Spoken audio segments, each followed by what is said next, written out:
What's up, everyone? Welcome to the video. Today we're going to take a look at how to replace the battery in this Hyundai remote key fob.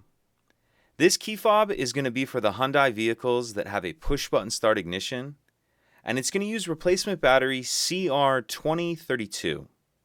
I'll put a link in the description box of this video to where you can purchase these batteries if you're in need.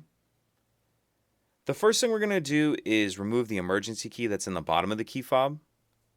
That's done by pressing this release on the back that my thumb's on, and the emergency key will slide out like that.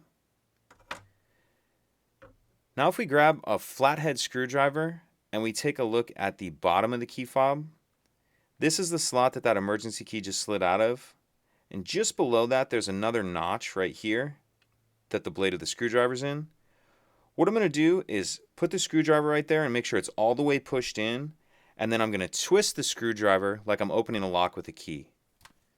And as I do that, it splits the two halves of the shell apart a little bit like that. And then once they're started, you can pull them the rest of the way apart with your hands. And in the back of the shell, we see our battery right here. I'm going to use the screwdriver just to get under the edge of the battery and get it out of that little holder. Grab the new battery, and we want to make sure that we're installing that with the plus side down. So we have plus side down.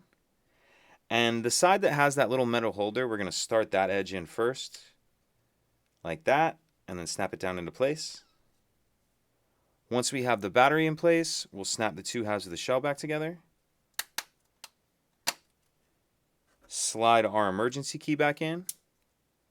And that's it.